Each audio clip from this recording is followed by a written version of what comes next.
Aiden, what are you doing? What on earth happened here? I found my grandson looking cold, wrapped in a blanket and cowering in the corner of the garage, and I rushed over to him in a panic. Grandma, it's okay. It happens all the time. Don't worry about it. That's right. It's his punishment for always causing trouble. What? I reacted with a frown to the statement made by my daughter-in-law, who had quietly stood behind me. After that, being trapped in the garage, I encouraged my grandson and decided to take action. Let's escape, Aiden. Huh? I will protect you no matter what. I'll rescue you from here, so just wait.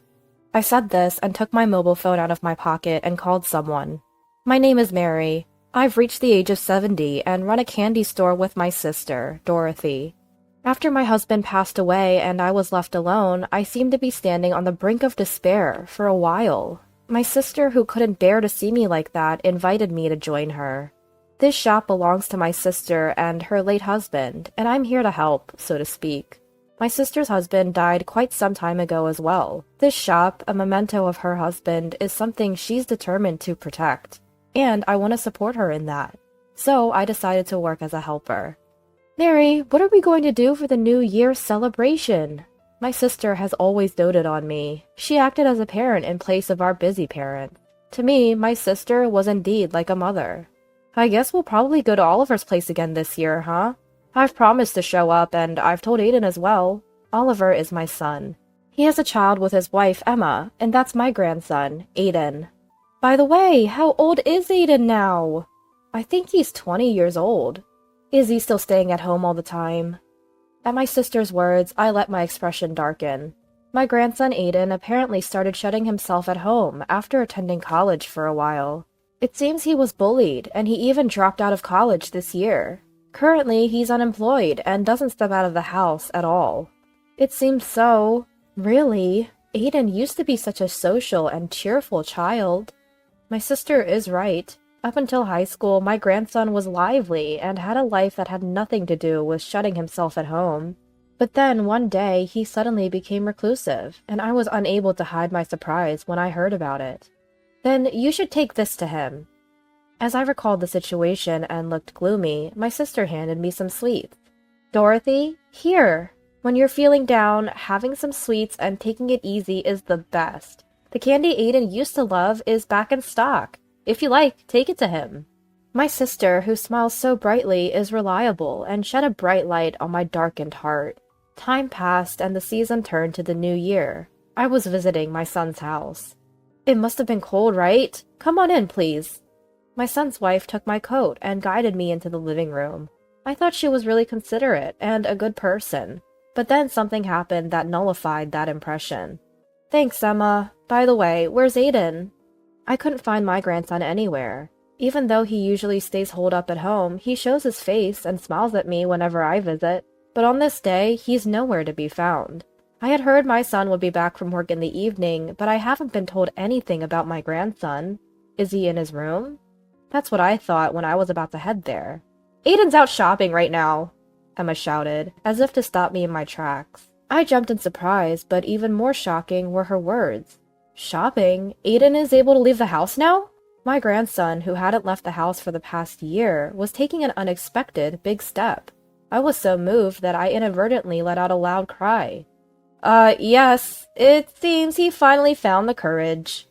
I felt a slight unease in Emma's forced smile, but at that moment I didn't dig into it, because my son's wife was truly devoted and dependable. I had never once looked at her with a suspicious gaze. Since my son was an emergency doctor, he rarely came home, so the household matters were almost entirely left to his wife, Emma. That's why she quit her job. She wanted to dedicate herself to her family and raise her son properly. She had overcome the challenges of raising him alone with those thoughts in mind. I had no reason to suspect that Emma would do anything to her grandson, but now I live with a lifetime of regret. If only I had noticed my daughter-in-law's hidden side at that time, my grandson might not have suffered like this. I'm making your favorite steak for dinner tonight, Mary. Oh my, you didn't have to go to all that trouble. Not at all. You've always been so good to us. Please, let me do this much. Thank you. Here, this is for Aiden. The candy that Aiden used to love is back in stock. Saying that, I handed over a box of assorted candies, and she smiled at me with pleasure. I was helping Emma prepare dinner, but when I looked at the clock, it was already past 7 p.m. Speaking of which, Aiden hasn't come back yet. Isn't it getting too late for shopping? He just called me. He'll be staying at a friend's house today. A friend? He's been staying inside the house all the time, but it seems he's made an internet friend recently. He'll be staying at their house today. Something's off. If he had the courage to do that, why would he be cooped up at home? I continued to prepare dinner with those doubts in my mind. I felt something was off about my daughter-in-law's explanation. I wanted to see the truth with my own eyes. Thinking so, I slipped out of the living room while my daughter-in-law was busy preparing dinner. I quietly visited my son's room, making sure not to make any noise, only to find out that no one was there. Rather, the room was completely empty. What is this? Where's Aiden? Aiden? Where are you? Something was wrong. I thought so and started walking around my son's house. It was built in an old-fashioned way, with a long corridor running through it. The view of the garden from that corridor was always breathtaking, but today something felt off about it. That garage, has it been cleaned up? This house originally belonged to my husband, and it's his family home. Now my son and his family live there, so I knew that garage had been there for a long time. But, for some reason, the garage that was dirty last year had been cleaned. It had changed as if someone had put a hand to it, and I couldn't help but wonder why. I was about to approach the garage, changing into the sandals left in the garden, when it happened. "Found you! Mary, what are you doing?" My son's wife's shouting voice rang out, as if to stop me from entering the garage. Surprised by her loud voice, I involuntarily jumped back. "You suddenly disappeared, and I've been looking all over for you."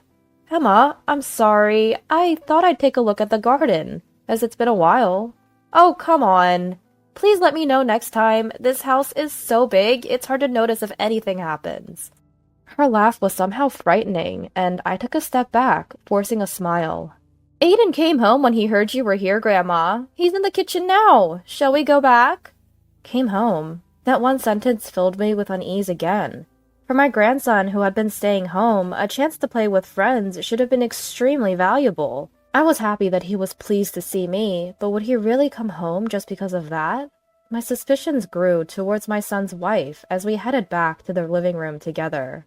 But on the way, I didn't overlook it. The fact that my grandson's shoes were next to the garage. And after this, I was to find out that my grandson had been leading a truly desperate life. "Come on, the steak is ready. Let's eat." My son's wife handed me a plate and encouraged me to eat, but I couldn't find my grandson anywhere. No matter how much I looked around, I couldn't even sense his presence. Puzzled, I decided to ask, "Hey, where's Aiden? You said he came home, right?" I had been concerned about my grandson ever since I arrived, and my son's wife seemed to sigh in frustration at my questions. "Aiden's in the kitchen." "The kitchen?" "He takes his meals in the kitchen." "What?" I was genuinely shocked by what she said. I recalled my grandson's room earlier and the shoes by the garage. I hastily stood up and headed to the kitchen, where my grandson was. "Aiden?" "Grandma?" There he was, standing and eating a hamburger. I noticed the hamburger he was eating, but what surprised me even more was my grandson's drastically changed appearance. He used to love sports, and he had a good physique. But my grandson standing there had lost all his flesh, so emaciated that his collarbone and other bones were sharply protruding. His gaunt and unhealthy appearance made me let out a cry that was almost a scream. "Aiden, what happened to you? Your body." "Grandma, please help." "What are you doing, Aiden?" The moment my grandson tried to say something, my son's wife appeared, cutting him off. My grandson, whose face looked like he might burst into tears at any moment, now stared at his mother in fear. "Mary, we have this delicious meat. Let's eat it quickly, shall we? Just ignore Aiden." Saying that, my son's wife tried to coax me away from the kitchen. I refused and stood in front of her as if shielding my grandson. "Emma, what is going on here?" "What do you mean?" My son's wife stared at me with a feigned, innocent look, trying to play dumb. Her insincere behavior irritated me and fueled my anger. "Don't play dumb, please. Why is Aiden eating in the kitchen all by himself? And just a hamburger, at that?" Oh, this is his punishment. I involuntarily shuddered at her, as she said it with a smirk, as if it were a trivial matter. She continued speaking, laughing with a troubled look, and lowering her eyebrows while looking at my grandson, who was hiding behind me. Today, I asked him to clean the bathroom, but he didn't do it properly. It's part of his discipline. Is there a problem with that? I felt a terror at my son's wife's stance on discipline. Just because he failed to clean once, he has to endure this? It's too strange. She must be insane. That's exactly what I felt. I wonder if my son knows how terrifying her ideas are. The moment I opened my mouth to question her, my grandson interrupted me. I'm sorry, I'm okay, really. Grandma, can you please go eat with Mom and enjoy your meal? Please? He pleaded in a soft voice, and my grandson grabbed the back of my clothes. I could feel his hand trembling through my back, and I chose to swallow the words I was about to say. Grandma, it's normal for me to eat here, so please don't worry about it, really. Normal? What do you mean by normal? Come on, Aiden says so. Let's go over there, shall we, Mary? Saying so, my son's wife forcibly took me to the living room. If I stir things up any further, my grandson might be harmed. If that's why he intervened earlier to prevent that. I sensed a crisis for my grandson and pondered desperately for a solution. Come on, let's cheer up and eat. Today we have premium beef steak, she said, cheerfully chewing on the delicious-looking meat. But I couldn't eat at all, and I excused myself by saying I had a light dinner before coming here. After finishing the meal, I was planning to stay overnight and was guided to the bathroom. Taking the opportunity, I walked around the house again, looking for my grandson. I have to save Aiden. From the situation since I came to this house and my grandson's condition, I sensed that my son's wife was doing something terrible to him. But how to save him? I was thinking of taking my grandson and going to my sister's place, but I couldn't find him anywhere. He was not in the rooms, bathroom. Where had he disappeared to? Could it be that he's been locked in my son's wife's room? Just then, I spotted the garage in the yard. My grandson's shoes were lying there. Could it be? I quickly changed into the yard sandals and rushed to the garage entrance. Who? The garage entrance was not locked, and I was able to enter smoothly. There, I found my grandson, trying to fall asleep. Aiden, what are you doing here? What on earth happened? I rushed to my grandson, who was huddled in the corner of the garage, looking cold and frightened, wrapped in a blanket. My grandson looked up at me trembling, as if frightened by my approach. Grandma, it's okay. It happens all the time. Please don't worry about it. That's right. It's his punishment for always being a nuisance. What? Emma was suddenly standing at the entrance to the garage, smiling as she looked at my grandson and me. Mom! Mary, you really do love meddling, don't you? Even though Aiden was trying to protect you. Emma, you've been cruel to Aiden after all. Cruel? What are you talking about? I'm just teaching Aiden the same way I was raised. If you do something wrong, it's natural to be punished, right? Neglect. That word perfectly summed up the family environment, and I was almost at a loss for words. My son's wife was apparently raised in a harsh environment as a child, and what she was doing to my grandson seemed to be a part of the discipline she had received herself. But I couldn't accept that kind of parenting, and I spontaneously voiced my opinion. Punishment? This? What did Aiden do? You don't understand how I feel. I love Aiden and want him to be with me forever. But he abandoned me, trying to leave the house to go to college. It's all because he went to such a place. That's why he changed. My grandson was utterly terrified by his mother's hysterical outburst. I learned later that because she had overcome the challenges of raising a child alone, she seemed to have developed an abnormal attachment to my son. So, you've confined Aiden? You knew, didn't you? That's right, to keep Aiden from leaving me. So, I made him quit college. It was all to satisfy her own desires. I couldn't comprehend her talking about such terrifying thoughts so casually. The situation was more than just frightening. My grandson had been living in fear of that twisted love, suffering for a whole year. Thinking of his terror, I trembled with rage and couldn't help but glare at her. Since Mary knows the truth now, I can't let you go home, can I? With those words, my son's wife, wearing a sinister smile, began to slowly close the garage door. We're going to be trapped!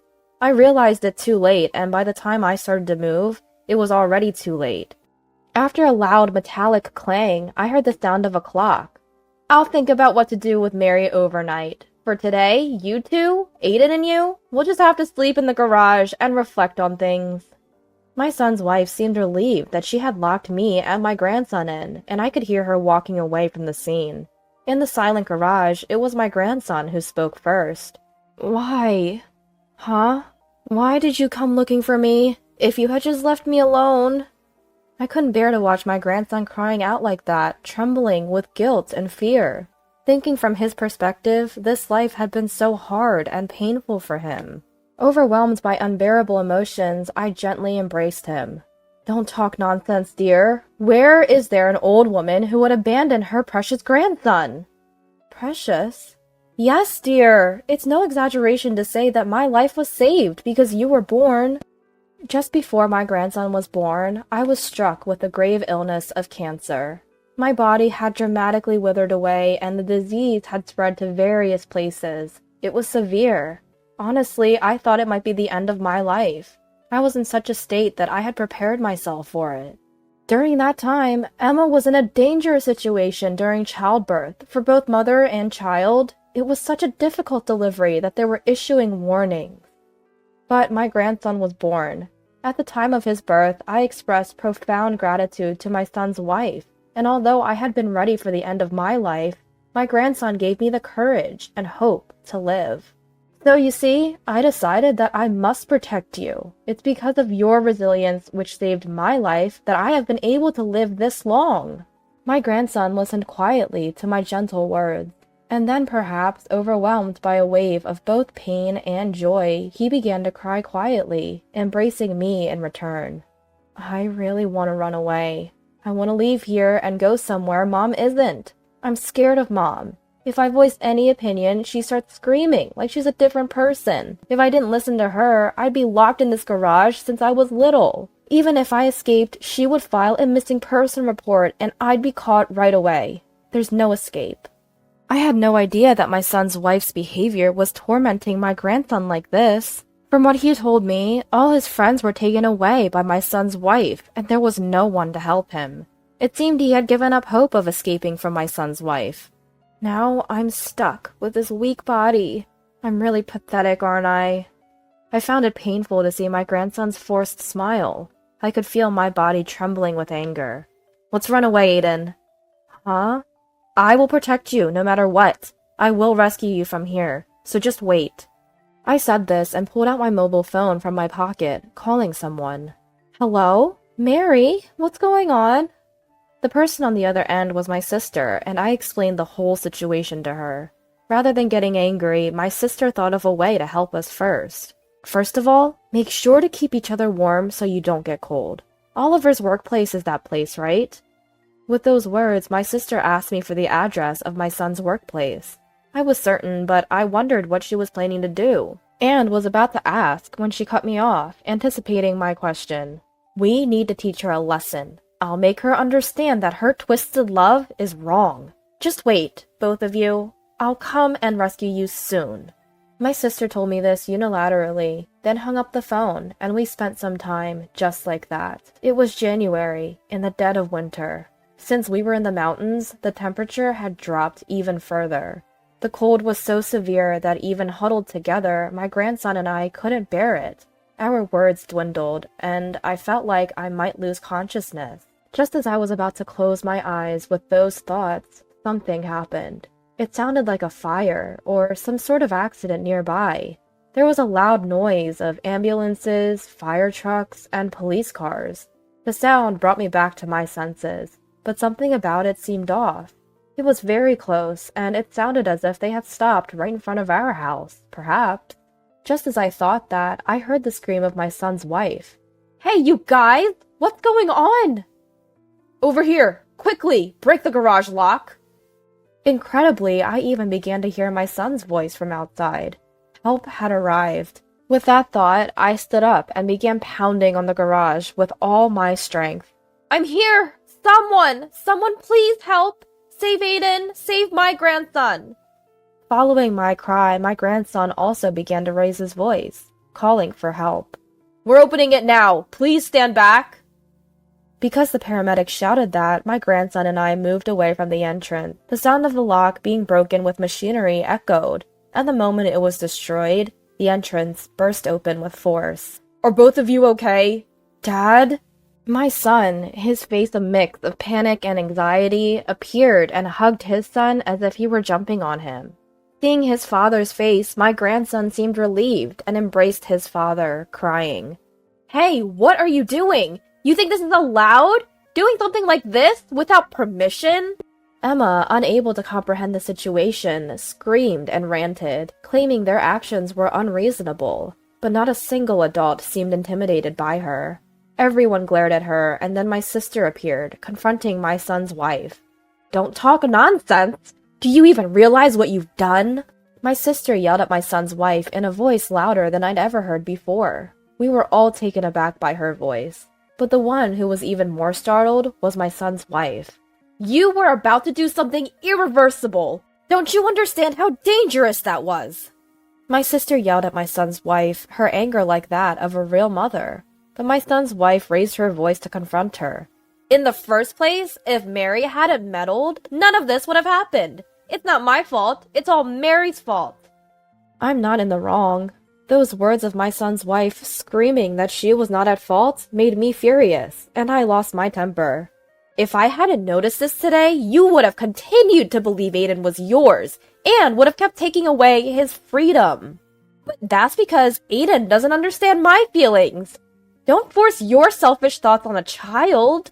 I rebuked my son's wife, who was still trying to resist, scolding her so sharply that I left no room for rebuttal. You unilaterally demand love in return, and don't even try to listen to the child's opinions.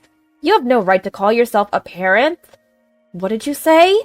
Interrupting Emma's attempt to argue, a police officer stepped in front of her. Emma, you are being detained on suspicion of kidnapping. What? Hey, wait a minute. Hold on. If you resist, the charges will become more serious. At the police officer's words, a breathless Emma quieted down and was then taken away. Afterward, my grandson and I went to the hospital for an examination. He had been locked in a freezing garage. There were no visible abnormalities. He underwent a thorough examination, but nothing unusual was found. However, he was hospitalized to monitor his condition for the day. Dorothy, thank you for coming to help. You should thank Oliver. Thanks to him quickly arranging everything, we were able to rescue him. I'm really sorry. It's my fault for not looking after the house properly. Oliver, that's not true. You were working hard to protect our home. But maybe this happened because I left everything to Emma, using work as an excuse. I'm also to blame. I spoke gently to my son, who felt responsible. Then, from now on, you must protect Aiden. Surely Emma will come to take Aiden back. Yeah, I think so too. We have to make sure that he never falls into her hands again. That's true, but what should we do? I have an idea. When I proposed this to my son and sister, they both agreed. Time passed and the day came when Emma was released. As we were prepared for her to contact us, sure enough, Oliver's mobile phone rang. Wait, what's going on here? The first thing out of her mouth was neither an apology nor a complaint, but a voice almost like a shout. Both my sister and I, who were listening to the call, sighed at her expected reaction. What's the matter? The house! It's gone, isn't it? Yeah, it's gone. We don't need a house to live with you anymore. What? What do you mean? Explain yourself! Just being released and faced with an incomprehensible situation, she was speaking with a voice filled with anger and desperation. In fact, after that, we all, including my grandson, had discussed it and sold the house, leaving it a vacant lot. Since I had originally been the owner of the house, selling it was easy. My son and grandson were now living on entirely different land, and after this phone call, the mobile phone was to be disconnected, and arrangements were made to talk to Emma through a lawyer. There's no way we can go on with you, and Aiden has finally settled down. Don't try to interfere with our family anymore. What are you talking about? Aiden is my precious son. Stop it. The grandson, who had been listening to the call, quietly spoke up at her shouting. Aiden? Where are you? Mom will come and get you. Just wait. I'll come and take you back right away. You're creepy. In response to Emma's words, the grandson spoke out in an angry tone. Emma, surprised at his words, showed a look of confusion. Aiden? What on earth are you saying? I've put up with it for so long. I'm finally living freely with Dad and the others, so don't get in our way. I never want to see your face again.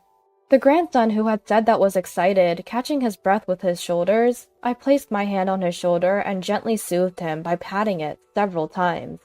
We are getting a divorce. Don't ever show yourself in front of us again.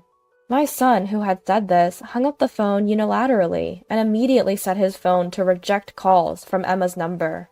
We also made sure that no contact could reach the grandson's mobile phone, leaving the rest to the lawyer. After that, the divorce from Emma was successfully finalized. Thanks to a restraining order, the grandson is enjoying peaceful days. Emma is said to be attending therapy, unable to let go of her love for her son. She's not working and lives on benefits from the government, or so I heard through the grapevine. Since then, my grandson has stopped shutting himself in the house and is now studying hard with the ambition to attend medical school.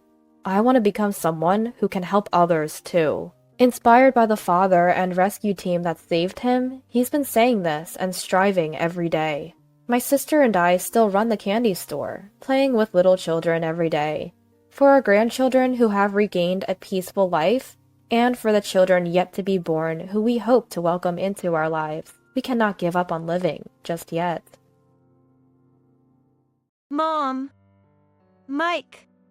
One day, when I got home from school, my mom and my brother Mike, who were supposed to be at home, were nowhere to be found.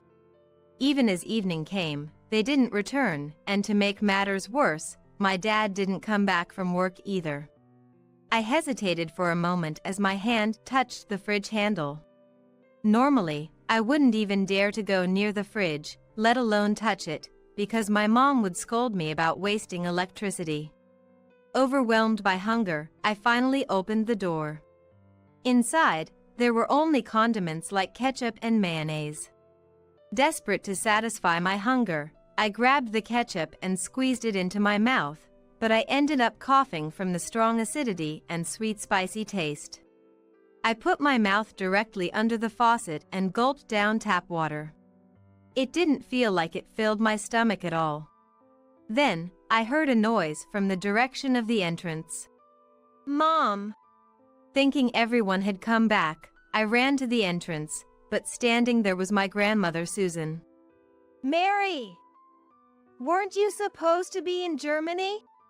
Both my grandmother and I were surprised and looked at each other. Dad, Mom, and Mike all left for Germany just a while ago. I thought for sure you had gone with them. A mix of surprise, sadness, and anger was evident in my grandmother's expression. This is just too much. With a determined nod, my grandmother said, Mary, from today on, you'll live at my house. She smiled kindly and hugged me. My grandmother's arms were very warm. My name is Mary, and I'm in my 20s. Currently, I live with my grandmother, who has been feeling weak in her legs. Going up and down the apartment elevator is hard, but I've never thought of assisting my grandmother as a burden. On the contrary, I feel a debt of gratitude towards her that I can never fully express. If it weren't for my grandmother, I don't know where I'd be right now. My family situation has been complicated since I was young. I struggled with learning words and was slower at reading and writing than other kids in elementary school, not just in English but in other subjects as well, making my grades some of the lowest. Both of my parents graduated from top national universities, and it seemed like they resented me for not being good at studies. Do Mom and Dad hate me? Mumbling to myself, I couldn't understand why my parents dislike me, and night after night, I would fall asleep crying. I have an older brother, Mike, who is 5 years older than me. Unlike me, Mike has always been quick to learn and has consistently achieved top-level results in school tests since he was young. He was even called a prodigy by our school and neighbors, and for our parents, Mike was a source of pride. My mother would always compare Mike and me, sighing and saying things like, "Because of you, our entire family feels embarrassed. Please, try to stay indoors as much as possible." She spoke in an unmistakably unpleasant manner. "I'm sorry, Mom." That was all I could ever manage to say in response. As test days approached, my mother would always kick me out of my room, claiming I'd disturb Mike, and place a cushion in the hallway for me. "You'll sleep here for the next few days," she'd say, but it was during the cold winter, and I shook my head, refusing. Seeing this, my father became furious. "Don't be selfish when you're so useless. Be grateful you're not kicked out of the house." And he yelled in agreement with his mother. At the time, I didn't know the word unfair, but I couldn't understand why I was the only one subjected to such treatment, and I was overwhelmed with frustration and tears. My mother's harassment of me escalated, and eventually, she'd make me kneel in the hallway and say, "Eat this," as she poured dressing on vegetable peels meant to be thrown away as organic waste, forcing me to eat them. Meanwhile, my family enjoyed warm soup and conversations in the heated dining room. "Hey, Ben. Mike topped his class again in the recent test." "It's nothing. Thanks for sending me to a top-level tutoring center so I can focus on my studies. I appreciate it. Don't get ahead of yourself. Being top of the local school means nothing if you lose to a rival. You need to aim higher." "I understand. I'll continue to work hard and stay focused on my studies." After finishing the vegetable peels, I held the empty plate and said, "Mom, I'd like some warm soup too." My mother glared at me. "Why don't you drink from the river?" she retorted, and then the three of them burst into laughter. Hearing my family's exchanges, all I could do was sit in the hallway, hugging my knees, enduring the hunger and cold, waiting for dawn to break. In those times, there was one person who became my ally, my paternal grandmother. She used to live far away but moved into a nearby vacant house to start a handicraft class because her previous home was too small. When I returned home from school, she'd beckon me with a smile. "Welcome back. Did you have fun at school? I've prepared some snacks for you, come eat." As dusk began to fall and I watched my grandmother start to prepare dinner from behind. "Mary, you should be heading home soon. Isn't your mom waiting, preparing dinner for you?" She noticed my gaze and turned around to ask. I shook my head vigorously from side to side. "Mom won't make anything for me." "Then what do you usually eat?" "Vegetable peels, tap water." My grandmother rushed over and hugged me tightly. "From today on, you'll eat here." "Really? Is that okay?" "Of course. You're growing, Mary. You need to eat plenty and grow big and strong." "Thank you, Grandma." For the first time, I felt someone's warmth and couldn't stop my tears. From that day, I started sneaking over to my grandmother's house to eat, avoiding my family's eyes. Being able to have a warm meal and fill my stomach felt like a reward. Things that seem ordinary now were a joy for me back then. Students began flocking to my grandmother's house for the craft class she started. Neither my grandmother nor her students ever treated me as a nuisance, but I made sure to keep to a corner of the room and quietly draw so as not to disturb anyone. I feared nothing more than being disliked by my grandmother, for then I would have no place left at all. Somehow, drawing allowed me to forget the unpleasantness around me. One day, knowing my situation, my grandmother stormed to my parents' house and yelled, "What are you thinking? Not feeding her properly. Mary is your child too." My father just frowned in annoyance and locked himself in his room, leaving my mother to deal with it, who replied with a sigh, punishing bad grades is part of parenting. Don't interfere with our educational methods. They didn't listen at all. Worse yet, after my grandmother left, I was scolded severely by my parents. Why did you tell Grandma such things? I came back from work tired and all you do is just cause trouble. That's right. You're already useless. Don't make things harder for us. I'm sorry. With a heavy heart, all I could do was apologize, pushing down the feelings of injustice. From tomorrow, stop going to Grandma's.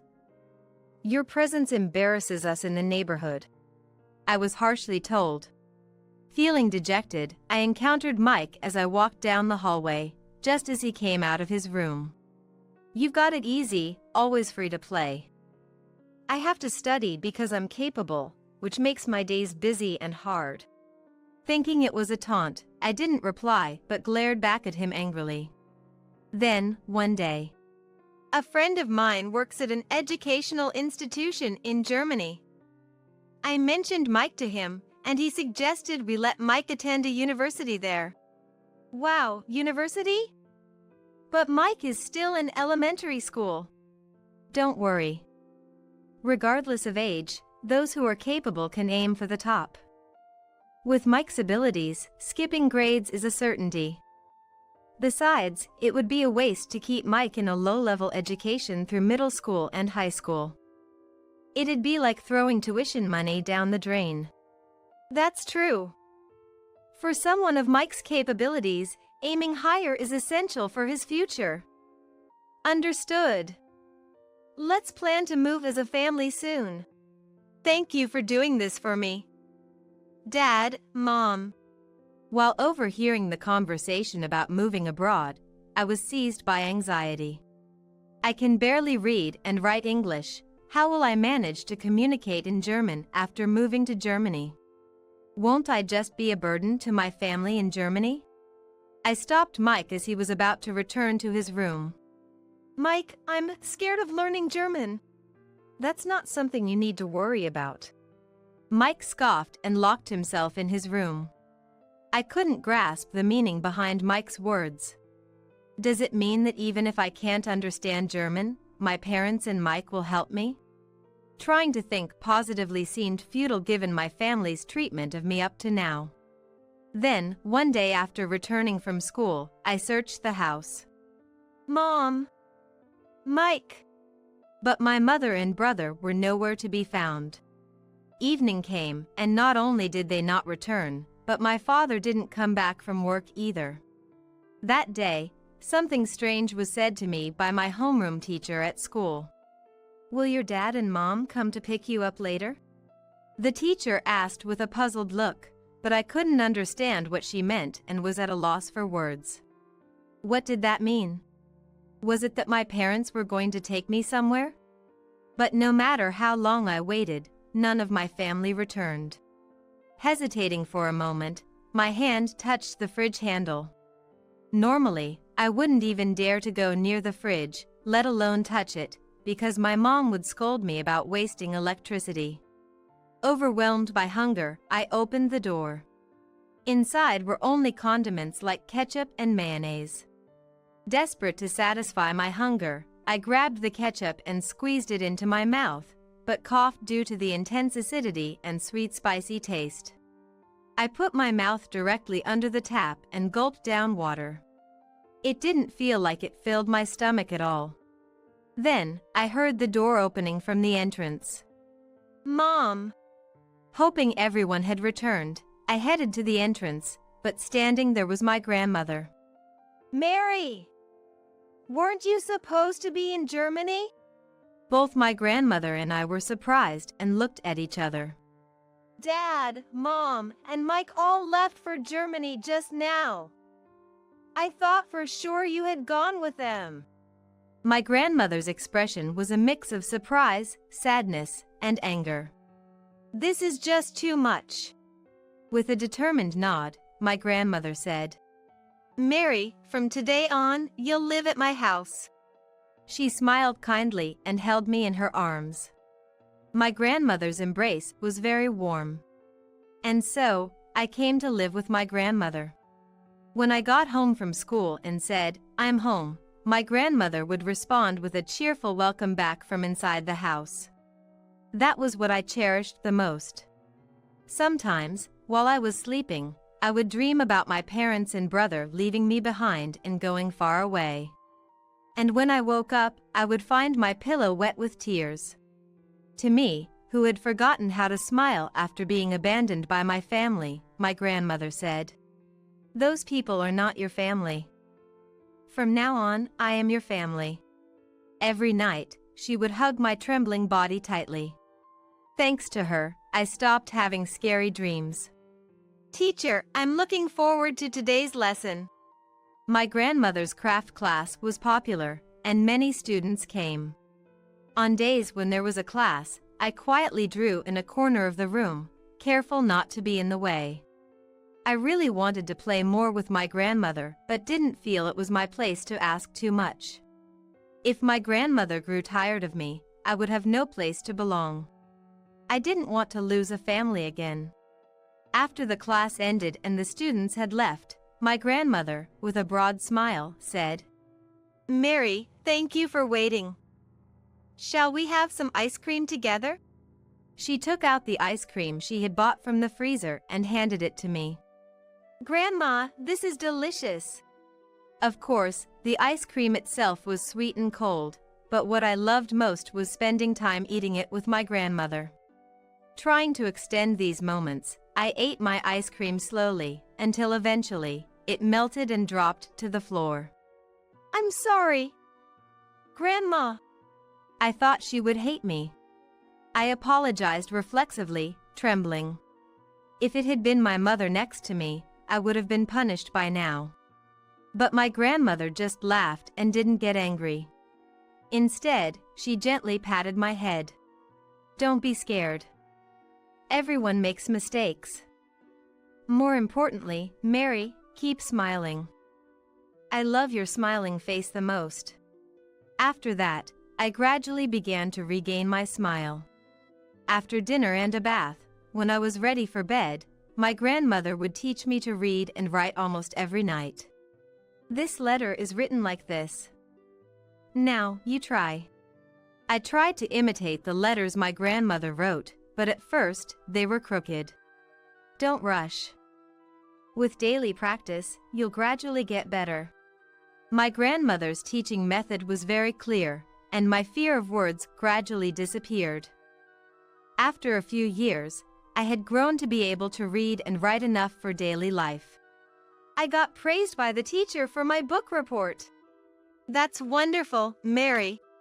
One day, as I quietly drew while watching my grandmother's craft class as usual, a student who had gotten up for a break approached me from behind and peered at my drawing. "Mary, you're really good at drawing." Hearing this, the other students gathered around and looked at my drawing, echoing similar cheers. "With just a pencil, she can draw this accurately? She might be a genius. Especially the expressions on the faces and the lines of the clothes wrinkles are too realistic, almost at a professional level." At that moment, I was drawing my beloved grandmother. I thought the students were just exaggerating to be nice to my grandmother. I was simply transferring what I saw onto my sketchbook, nothing more. After the class ended and the students left, my grandmother looked closely at my drawing. "Those people earlier were a bit exaggerated, weren't they?" I laughed, but my grandmother looked at me seriously. "Not at all. You might have a talent for drawing, Mary." I was skeptical, but then, "Wow, Mary, that's amazing." I remembered being praised in school art classes by teachers and peers. I had thought they were just being kind to me because my family had abandoned me. Actually, I had no idea how much talent I had for drawing. Am I really that good? Yes, you are. Mary, you have a promising future. I know someone who runs an art class. Would you like to learn there? Yes, I'd love to. It was my grandmother who gave me a clear goal. 12 years had passed since then. Mary? It's really you. We're fans of your work. The expressions of the people, the warm use of colors, just looking at them makes us cry," said a woman much older than me, tears streaming down her face as she asked for a handshake. "Thank you," I replied with a wry smile, shaking her hand and posing for photos with a smile. "Thank you so much. We're looking forward to your future works, Mary." The gallery was bustling with people every day. I had succeeded as a contemporary realist painter. "Mary, you have a TV appearance scheduled for this evening, so we need to start getting ready soon." "Understood. But wait a moment." I stopped my manager and looked down. A little girl was desperately reaching out for a handshake. "Thank you. Have you always been supporting me?" The girl smiled but didn't speak. A woman, presumably her mother, hurried over and picked up the girl. "I'm sorry. She's not good with talking to people." "It's okay. Don't rush her. I used to struggle with writing myself. But with family around to kindly watch over, you'll eventually find something you love and shine someday. Thank you." The girl articulated her thoughts with effort, despite stumbling over her pronunciation. "I'm the one who should be thanking you," I replied, squeezing the girl's hand again. Her mother hugged her child tightly and said, "That was wonderful, wasn't it?" with a beaming smile. Watching them, I felt confident that the child would be all right. "It's time to go." Urged by my manager, I started to prepare to leave when the entrance to the hall became noisy. "Please wait. We can't let people without tickets in." At the center of the commotion were a man and a woman in shabby clothes. The security guards were desperately trying to stop them, but they broke through and rushed towards me. "Let go. We're her family. We don't need entrance tickets, do we?" "That's right. You have no right to stop us." Although their appearances had changed drastically over time, the moment I heard their voices, I felt a chill down my spine. The urge to flee overwhelmed me, but my legs were frozen, unable to move. The man and woman were indeed my father and mother. "It's Dad, you remember, right? Mary? I'm so happy to see you again." As the security guards hesitated, knowing they were family, my parents approached me with composed steps. Though they should be in their 40s, they looked as if they were in their 50s or even 60s. "You've become so distinguished, Mary. When we saw your face on a huge billboard in New York, both your mother and I were shocked. To think our daughter would become so famous." "I always believed in you. I knew you would become someone important someday. I'm so glad I gave birth to you." Confronted by this elderly couple who spoke as if nothing had happened in the last 12 years, I was dumbfounded and couldn't find the words to respond immediately. "What's wrong? You've been silent." "Excuse me, but who are you, please? What are you talking about? You haven't forgotten, have you?" "It's Dad." "Surely you're just being shy. We appeared so suddenly, you must be surprised, right? Isn't that it?" How utterly self-centered can people be? "What are you doing here now?" I asked, deliberately avoiding eye contact. "What do you mean? Let's start living together again. We've come here for that." "I don't know these people. Please have them removed." I gave the order to the security guard in a flat tone, but the confused guard didn't know how to react. "To me, my only family is my grandmother." "I don't know these people." "You're not still holding a grudge about that time, are you?" "That was our mistake. Sorry about that." My father apologized with a nonchalant attitude, not appearing remorseful. Still holding on to the past like that, you're still a child. We're family, aren't we? It's natural for a family to live together. It's time you grew up and... Absolutely not. I couldn't contain my anger. The only person I can call family is Grandma. When you two left me to go abroad, only Grandma stood by me. I won't acknowledge you as my family now. My mother bit her lip and glared at me. Yes, that look. The same cold gaze as if she were looking at something filthy. If you hate us that much, we'll give up on living together. Instead, could you give us one of your paintings? I was at a loss, unable to comprehend my father's inappropriate request. We're actually a bit short on money right now. I've heard that the paintings you draw are worth $1 million each. So, wouldn't it be all right to give us one of them? You have a proud son named Mike, don't you? Why don't you ask him for help? I'm not drawing for you guys.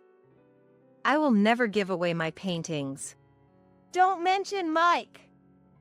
I don't even want to hear that guy's name. Suddenly, my mother screamed almost like a wail. Why would you say that? He's your child, isn't he? That guy is no son of ours. Just a nuisance. Then, the two of them bitterly recounted what had become of Mike over these 12 years. After moving to Germany with the family, Mike quickly got admitted to a prestigious university thanks to his academic abilities. That was all according to our expectations. But soon after, Mike lost his motivation to study. He stopped attending university and started living a wild life, hanging out with bad company during the day. No matter what his parents said, he wouldn't listen, and eventually, he stopped coming home altogether. He even got into trouble with the police. The Mike they described was truly a lost cause. Yet, I felt sympathy for Mike. He must have been another victim tormented by these parents. A few days after my family left me for Germany, I found a notebook in Mike's room. It detailed how he was forced to study every day, wasn't allowed to play with friends, got pigeonholed into a life decided by our parents after accidentally scoring 100 on a test in first grade, and how he was envious of me for not being expected to study. Mike once told me he envied me when we were kids, but I finally understood after reading that notebook. My father whispered, so others wouldn't hear. Just between us, Mike is a lost cause. We tried to rehabilitate him by bringing him back home, but who knows what he's doing now. The police came asking about him recently. He seems to be hanging out with dangerous people too. Might even be involved with one of those scam groups that are all the rage now. It's only a matter of time before he gets arrested. So, if you feel sorry for us being troubled by such a foolish son, please, give us one of your paintings. It would save us. It's also your chance to do a filial duty, right? Saying this, my parents began to apologize deeply in front of me. Enough already! You too! Suddenly my grandmother, who was in a wheelchair, shouted. I've been listening quietly, and now because Mike turned out bad, you want Mary to help? What a joke! You were the ones who abandoned that child. Mom? Why are you here? It's my precious granddaughter's exhibition. Coming here is only natural as family. With that, my grandmother glared at my father and mother. You two are no longer family or anything to us. Just strangers. Now, get out. Security, what are you waiting for? Startled by my grandmother's shout, the security guards hurried into action. Wait a minute. Then we have our own plan. A plan? Let's hear this plan of yours.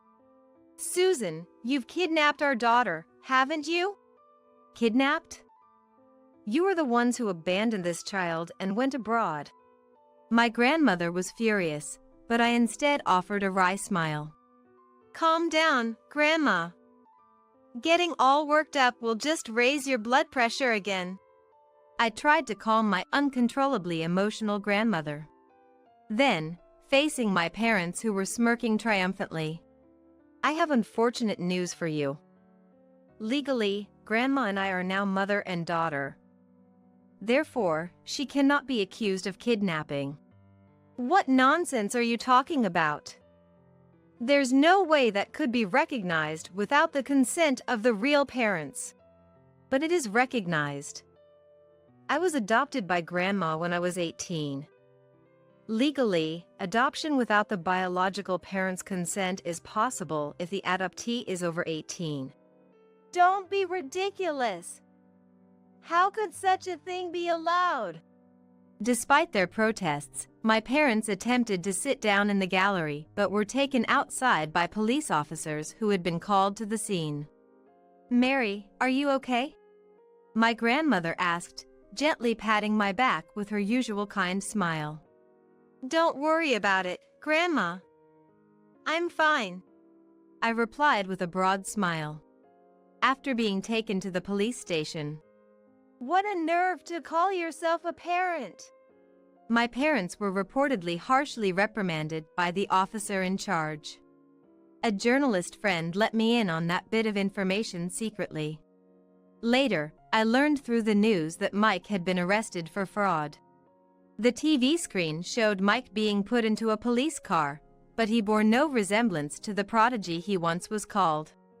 My parents ended up being responsible for a significant amount of compensation for the crimes Mike committed, and reporters crowded in front of their house daily. Help us out! We're your real parents, aren't we? He's right. Don't you remember that I gave birth to you? My parents kept showing up at my home and studio, saying such things. Considering the future, my grandmother and I decided to move to a high-security apartment where my parents couldn't easily reach us. I'm sorry for making an elderly person like me your responsibility. Not at all. I'm very happy. After all, everything I am today is thanks to you, Grandma. Recently, my grandmother began to fall ill frequently. I hugged her as tightly as I could. I love you, Grandma. Though she had become much smaller, she was as warm as ever.